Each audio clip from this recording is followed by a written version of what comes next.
Hi, it's James from Tabletop Gaming Guild, and today we're going to take a look at Nucleum. And Nucleum is going to be a 1 to 4 player game published by Boarded Dice Game. In this game, you're going to be playing as an industrialist, and you're going to be trying to take advantage of this new type of fuel called uranium that's going to be used in Nucleum plants. And this is going to take place in a alternate universe 19th century Saxony, where they have discovered nuclear power earlier. You're going to play this through until 2 of the 5 end game objectives are met, and the game will end, well, 3 player if you're playing with 2, and the person with the most points will win at the end of the game. Let's go ahead down the table. There's a lot going on in this game. I'm just going to give you a general overview of the game itself, and then we're going to come back and I'm going to give you my final thoughts.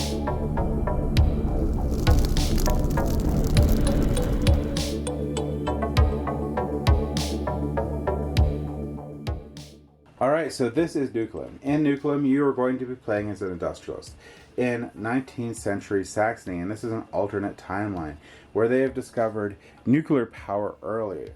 And in this timeline, they call them Nucleum plants. And these Nucleum plants are going to be the way to easily power your cities.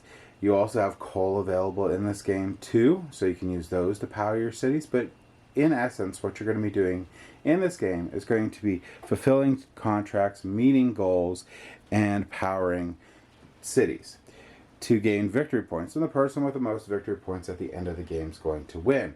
The game's going to continue on until 2 of the 5 endgame triggers have been met.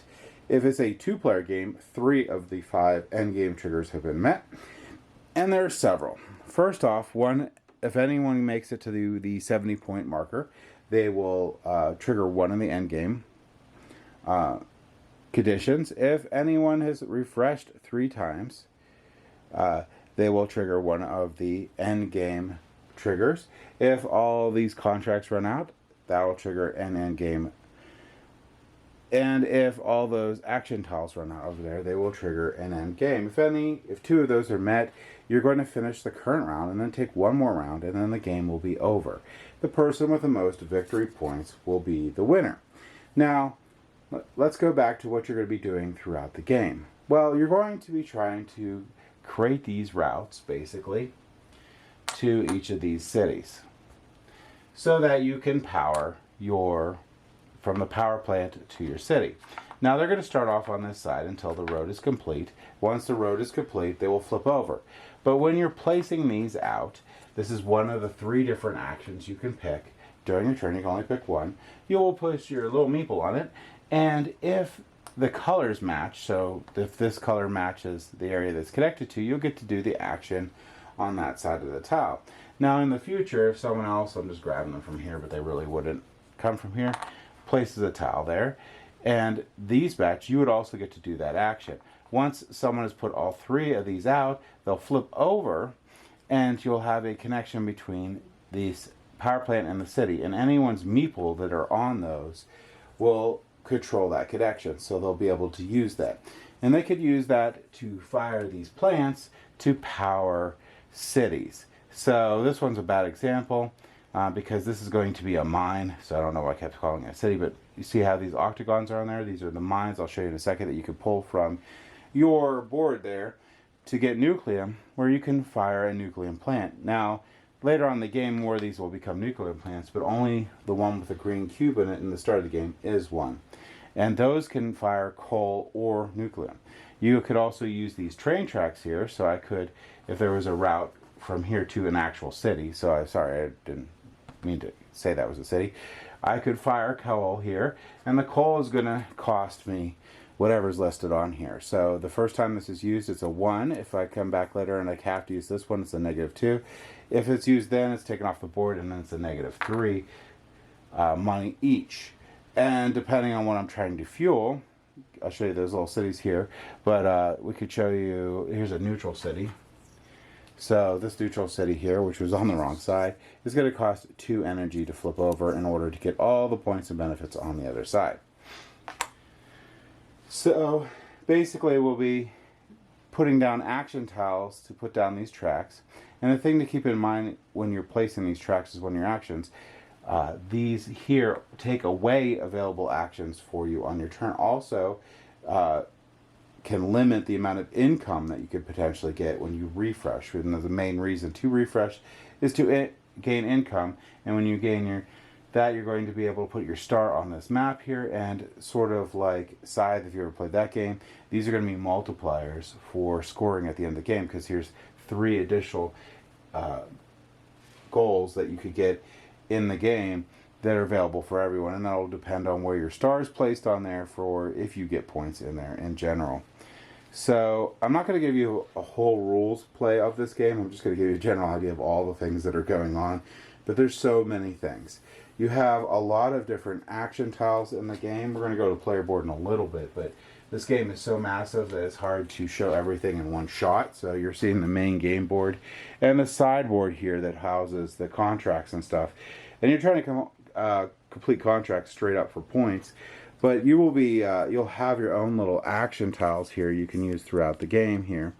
And there is just a single action tile that you can never get rid of that will let you do whatever you want. So you can't really paint yourself too far into a corner in this game where you can't do anything.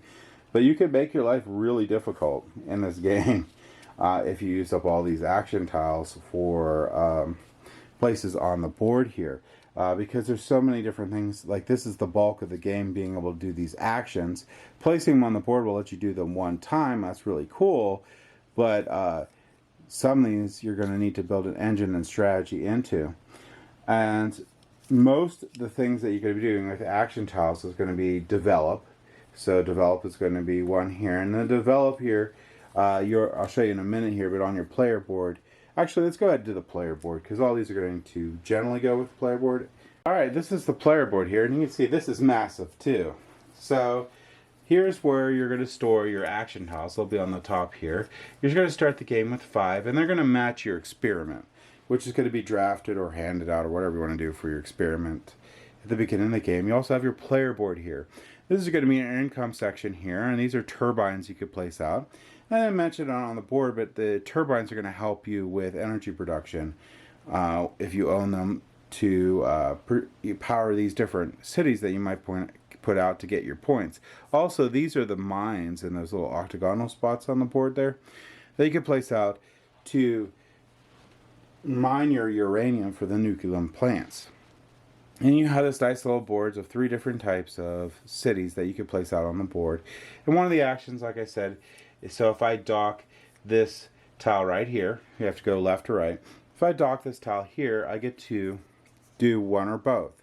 So here I get to do the build action, so I can build one of these buildings here for the cost on the left and place it on the board. Now when you place these on the board, you have to place one where next to where you have a connection, one of these guys out. If not, you can place it anywhere on the board, but then you have to work on from there. So that's the build action. You could also use this to so I could do one or the other or both. I can buy some workers for 2 silver each for this, and these workers are going to be what's going to enable you to place down these tiles. You have a little bit of starting money, so you have 4 starting money, and you have a starting contract.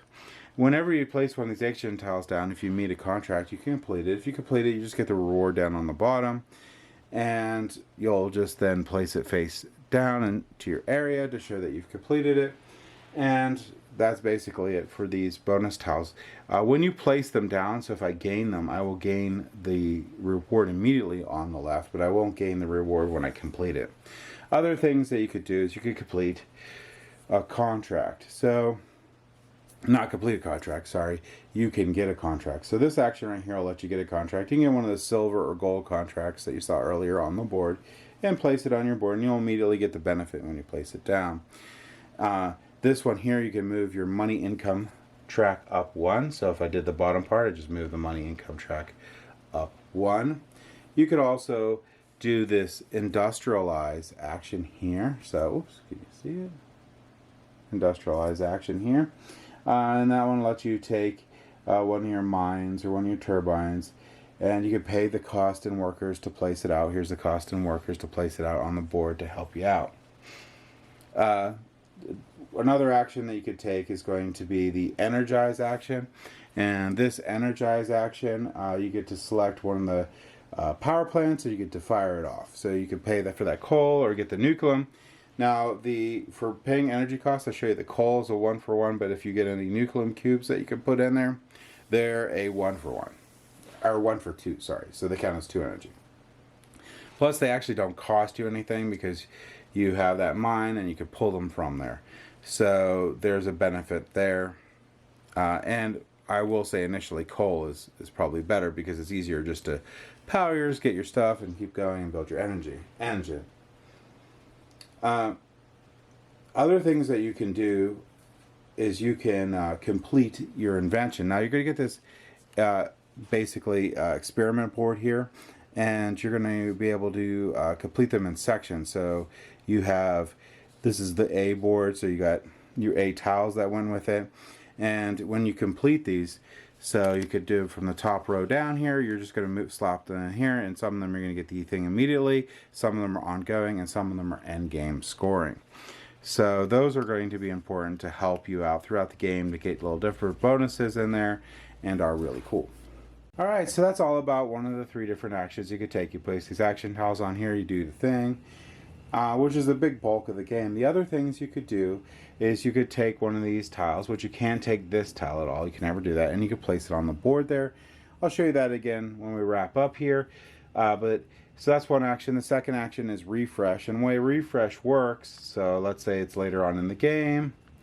So the way refresh works is you're going to be able to take all these tiles here, put them back in your board, but you're only going to gain income at the level of the farthest to the right one. So even though this thing's all the way over here, my income's only going to be here. Same with, it'll be down here and down here for these ones, but that's basically how that works. You'll collect your income, and then you're going to put since that's a refresh action, you're going to go ahead and place one of your stars out. So you're going to take that, I'll show you here. I'm going to go back to the main board to show you that part. And to clarify, technically it's called recharge and not refresh. But you're going to gain these achievement tokens through powering your plants and other means throughout the game. And you're going to take this quantity of however many you have, and you're going to go ahead and place your stars. So let's say I had 7 of them, I would place my star here. Now a couple different rules. I can't have more of one of my colors in one of these sections, so I can't place another blue there. And if I can't place anything, I have to place it down here. I'm going to get a temporary reward. I'll get another worker and 2 money, but at the end of the game, every single one of my stars are going to be worth a -3 points. So you get a pretty big punishment by not being able to place that. So you really got to work on how many of these achievement points you get before you do your refresh phase. Or recharge phase. I keep calling it refresh, but it's recharge. The final thing I just wanted to show you real quick is just again showing you how these tiles combo here. So you're going to take one of the action tiles you own, whether you've gained it in the future from over here by doing an action that lets you grab those, or you use one of your starting tiles, really doesn't matter, whatever you have available that you haven't docked to your player station, you could place anywhere on the board. Now, if you match the color where you're placing it, you get to do that action. So this is any color. This area is any color. This area is purple. This area is green. So if I match it here, I'll get to do this and immediately, and I'm starting to create a connection. Now, if someone else comes along and they connect to mine, so let's say they connect like this, that player also gets to do these 2 actions, put the little worker on there, but I get to do this action because it got connected. Then when we're done doing those actions, we flip them over because the 2 have been connected between here and here, and that's how you're going to create your network connections. You're basically trying to connect from one of these little urban areas to a power plant, and you're trying to urban areas like these ones, sorry, to a power plant, and you're also trying to connect your uranium mines to a power plant. Now the coal mines already have a connection, and again, the coal is going to cost whatever is marked on there when you're trying to power. So this one will be 1 coal. As soon as you do that, it flips over to the 2 coal side. Once the 2 coal is spent, it's gone, and then it's a blank. It's a blanket 3 money per coal. And again, coal are 1-to-1 for charging a factory, where Nucleum, if the factory can process Nucleum is 1-to-1, or 1-to-2. So 1 Nucleum, or 1 uranium, sorry, will give you 2 energy towards your city. And that's basically it. I know I went over this stuff really quick, but that's the basic idea of Nucleum. It looks like it has a lot of moving pieces to it, because it does, but everything seems to flow together. So once you've learned the basics of what you got to do for your 3 actions, everything else seems to click really quick with the game. Let's go ahead back up to the table here, and I'll give you my final thoughts on Nucleum. Alright, so I really like Nucleum. I think it's a very good game. It has a lot going on in it. It's actually not that hard to teach overall, because everything, once you start playing the game, sort of clicks together for it. I will say setup for the game is insane. There's a lot of setup that you have to do for the game. I think this game would really benefit from an organizer. A lot of the heavier Euro style games that I have, or heavier games like this that I have, I actually end up getting inserts for because of the amount of time that setup takes, especially with like nuancy setup that this game has, based on player count. There's a lot of little things that you got to set up, and it's a very detailed setup sheet. It goes over 3 pages. But overall, I mean, I do think it is worth setting up. The component quality is really good in this game. Same great component quality that Board and Dice has in their game line itself. I thought the iconography was good for the game. I quickly understood what all those action tiles did, and really the 5 that I went over is the basis for all the other action tiles. So just some of them might give you like a discount towards that action or other things, but all around in the same idea as those. It's a really cool different puzzle on when to place out your buildings, when to fire them. There's a lot of things to this game. I will say that this game is slightly unforgiving, especially if you refresh it incorrectly at the wrong time. I keep calling it refresh, but it's not actually called refresh. But when you basically get your action tiles back and you place out that star, and that can really hurt you in this game, and to the point that's not recoverable. So I highly recommend that if you go and teach that game, that you take a lot more time than I did on this quick overview on what that really means, why you really need to get those point chips early to make sure you can place that star where you want it in on that board. But yeah, overall, I really liked the game. I really liked all the different thought that you had to put in the game. I love the little connections that you need to create. It's sort of like a mad dash for those too, because you have to have at least one meeple on that connected route to be able to fire your city, or I don't know, fire it. I keep using that word, but power your buildings in that city. Other things to remember too is that some of your cities give you points at the end of the game too, so you have to watch for that. And if they give you points for however many of a type of building are in that little area, they don't have to be your buildings, so keep that in mind. So there is a lot to this game, a lot of fun. This is one of my favorite Board and Dice games. I think Teotihuacan is still my favorite, but this is up there. I think with a couple more plays I might push past that. So keep that in mind, that this is going to be like a heavyish game than normal, and setup time's a little bit on here, but I really do think that it's worth it, especially if your gaming group is into games like this. I think this is a almost must-play game. And that's my thoughts on Nucleum. Thank you for watching.